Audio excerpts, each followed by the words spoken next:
2021년 전국 한인연합감리교회 특별 새벽기도회 3월 5일 말씀을 전하게 된 노스캐롤라이나 그린스보로 한인연합감리교회의 서준석 목사입니다. 오늘 주님께서 우리에게 주신 말씀은 이사야서 44장이고 묵상 본문은 44장 1절로 8절입니다. 제가 오늘 주신 말씀을 봉독하겠습니다. 나의 종 야곱, 내가 택한 이스라엘아, 이제 들으라. 너를 만들고 너를 모태에서부터 지어낸 너를 도와줄 여호와가 이같이 말하노라. 나의 종 야곱, 내가 택한 여수르나 두려워하지 말라.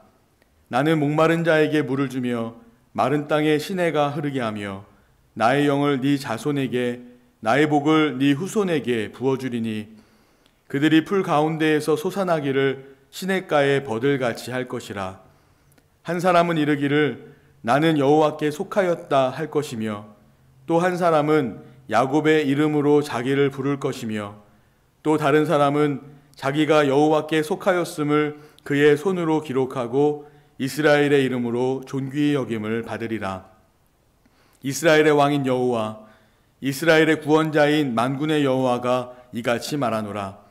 나는 처음이요 나는 마지막이라. 나 외에 다른 신이 없느니라. 내가 영원한 백성을 세운 이후로 나처럼 외치며 알리며 나에게 설명할 자가 누구냐. 있거든 될 일과 장차 올 일을 그들에게 알릴지어다. 너희는 두려워하지 말며 겁내지 말라. 내가 예로부터 너희에게 듣게 하지 아니하였느냐. 알리지 아니하였느냐. 너희는 나의 증인이라.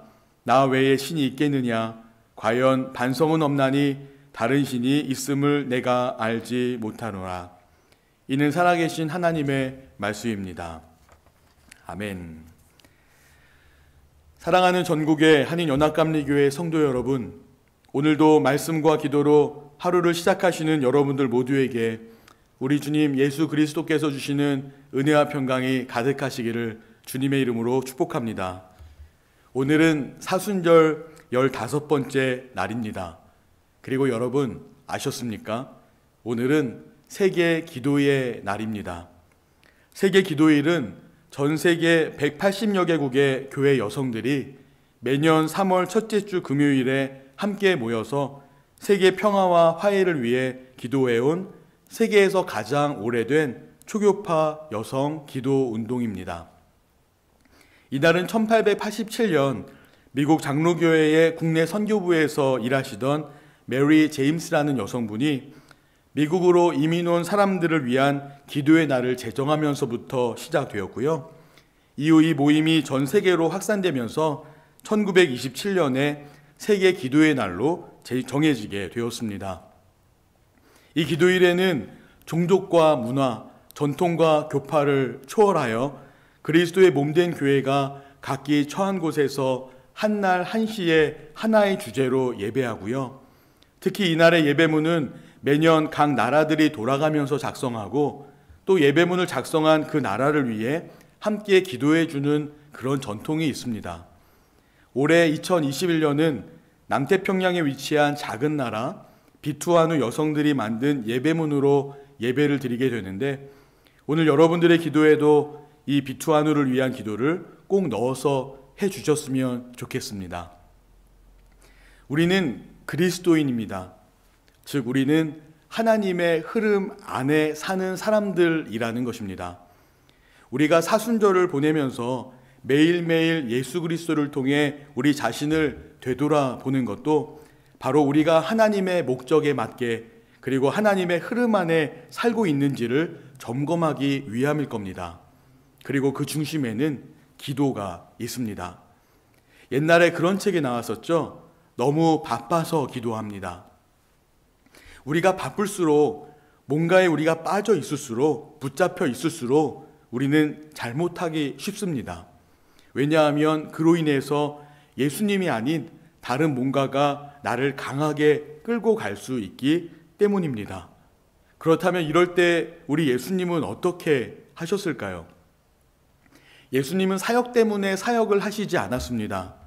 항상 그 중심에 하나님이 계시도록 하나님의 영광이 가려지지 않게 하기 위해서 매일 사역은 하셨지만 그 사역이 하나님의 사역이 되게 하기 위해서 바쁘면 바쁠수록 더 혼자 있는 시간을, 그렇게 하나님께 기도하는 시간을 가지셨습니다. 이렇게 예수님의 기도는 늘 사역의 흐름이 잘못되지 않도록 하나님과 이어주는 브릿지, 즉 다리의 역할을 했습니다. 요한복음 17장을 보면 예수님의 기도가 나오는데, 그 기도를 시작하시기 전에 예수님은 제자들을 향해서 이렇게 말씀하셨습니다. 이것을 너희에게 이르는 것은 너희로 내 안에서 평안을 누리게 하려 함이라. 세상에서는 너희가 환난을 당하나 담대하라. 내가 세상을 이기었노라. 이렇게 세상을 이기었다라고 선포하신 주님께서 곧바로 하나님 앞에 엎드리셨습니다. 그리고 하나님께 기도하셨는데, 그 기도의 내용을 보니 예수님은 앞으로 벌어질 고난이나 염려, 걱정 때문에 기도한 것이 아니었습니다. 예수님은 하나님의 뜻을 구하셨습니다. 그리고 오직 하나님의 영광을 위해서 기도합니다. 그리고 세상에 남겨진 제자들이 오직 하나님의 뜻하신 바를 따라서 하나님의 영광을 위해 살기를 바라는 마음으로 그렇게 기도를 하신 겁니다. 즉 하나님의 흐름 안에 거하기를 원하셨다는 거죠. 예수님은 제자들에게 그리고 우리들에게 너무나도 알려주고 싶으신 게 있었던 것 같습니다. 하나님의 흐름 안에서 나아가는 것이 얼마나 중요하고 귀한 것인지를 말입니다. 물론 그럼에도 불구하고 우리에게 어려움은 있을 수 있습니다. 세상에 주는 고난과 환난은 분명히 있을 거예요. 하지만 하나님과 함께하는 길은 그래도 언제나 그것이 최고의 길임을 예수님은 알려주고 싶으셨던 거죠. 우리는 사순절을 보내면서 예수님의 고난의 모습을 보게 됩니다. 하지만 예수님께서 고난과 어려움의 길을 가시면서도 담대하실 수 있었던 것은 그 길이 하나님의 흐름 안에서의 일이라면 하나님은 언제나 함께 하실 것을 아셨기 때문입니다. 그리고 그런 하나님은 능히 도우시고 바꾸시고 회복시키시고 일으키실 것입니다. 그러니 하나님 안에 있을 때 우리는 언제나 최고의 삶을 살 수밖에 없습니다.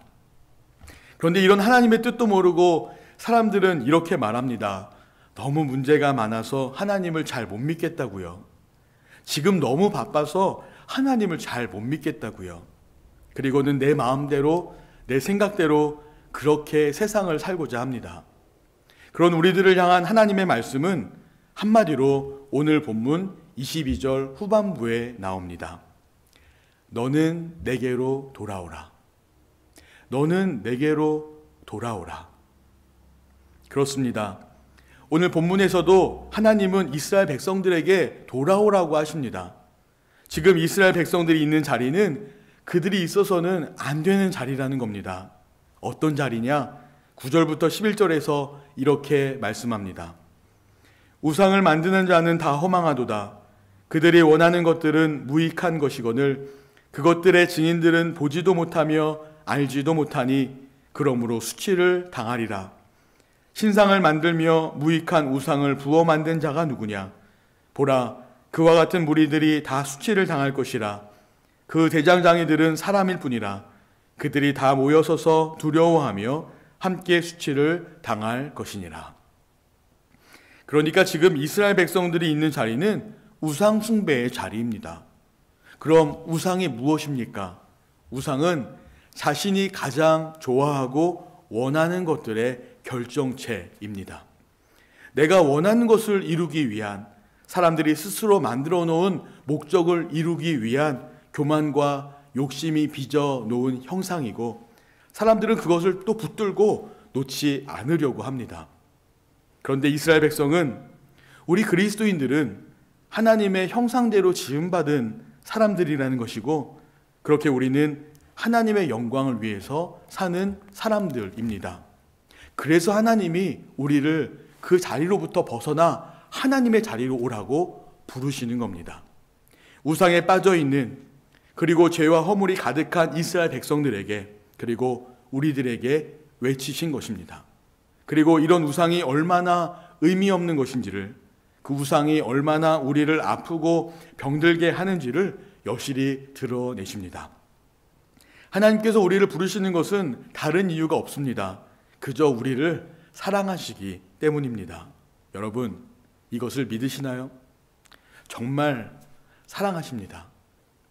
그래서 하나님은 우리가 누구이고 하나님은 누구이신지 우리에게 알려주시는 겁니다. 왜냐하면 내가 하나님께 어떤 존재인지 그리고 하나님은 어떤 분이신지 우리가 안다면 분명 돌아오게 될 것이기 때문입니다. 그래서 오늘 본문의 시작도 들으라 라고 말씀하십니다. 영어 성경에 보니까 But now hear 이렇게 시작하죠. listen이 아니라 hear입니다. 내가 들으려고 해서 들을 수 있는 말씀이 아니라 들려지는 말씀인 거죠.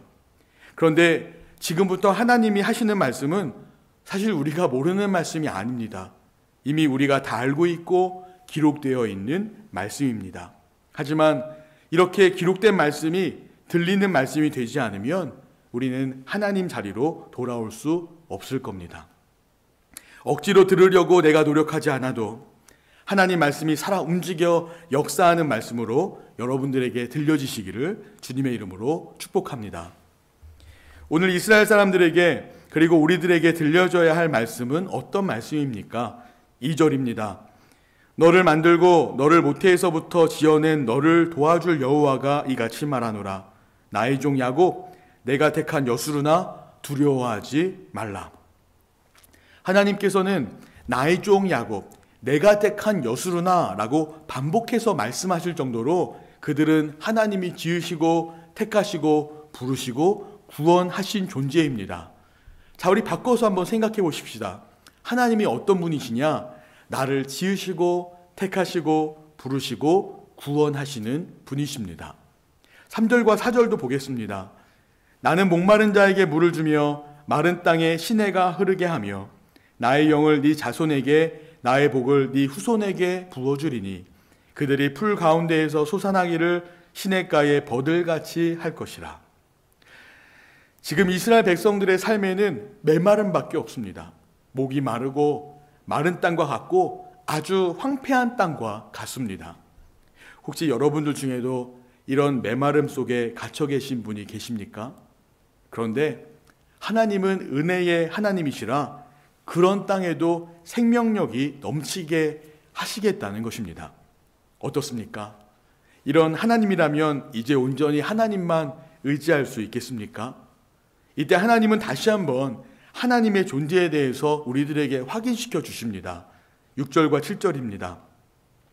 이스라엘의 왕인 여호와 이스라엘의 구원자인 만군의 여호와가 이같이 말하노라. 나는 처음이요 나는 마지막이라. 나 외에 다른 신이 없느니라. 내가 영원한 백성을 세운 이후로 나처럼 외치며 알리며 나에게 설명할 자가 누구냐. 있거든 될 일과 장차 올 일을 그들에게 알릴지어다. 나 외에 다른 신이 없느니라. 나 외에 다른 신이 없느니라. 오늘 하나님이 우리에게 분명히 말씀하시는 것은 하나님밖에 없다라는 것입니다. 하나님은 그런 존재십니다. 우리 삶에서 하나님을 잃어버리면 모든 것을 잃어버리는 것과 같습니다. 하지만 하나님만 있으면 그것만으로도 족한 것입니다. 그래서 다윗이 이렇게 고백합니다. 여호와는 나의 목자시니 내게 부족함이 없으리로다. 그가 나를 푸른 초장에 누이시며 쉴만한 물가로 나를 인도하시는도다. 내 영혼을 소생시키시고 자기 이름을 위하여 의의 길로 인도하시는도다. 내가 사망의 음침한 골짜기로 다닐지라도 해를 두려워하지 않을 것은 주께서 나와 함께 하심이라. 주의 지팡이와 막대기가 나를 안위하시나이다. 아멘. 사랑하는 연합감리교회 성도 여러분, 코비드-19으로 인한 팬데믹 때문에 정말 많이 힘드시죠? 아니, 이것 말고도 여러분을 힘들게 하는 일들이 너무나 많을 것 같습니다. 하지만 오늘 하나님께서는 내가 하겠다 하십니다. 내가 돕겠다라고 하십니다. 그러니 오늘 우리들이 기도할 것은 내가 원하는 대로 내 마음대로 하나님께 요구하기보다는 이제 하나님을 믿고 하나님이 하실 것에 귀를 기울이고 마음을 열고 그렇게 하나님이 말씀하시는 대로, 하나님이 이끄시는 대로 담대하게 나아갈 수 있는 저와 여러분들이 되셨으면 좋겠습니다. 오늘도 말씀을 붙들고 주 안에서 승리하시기를 주님의 이름으로 축원합니다.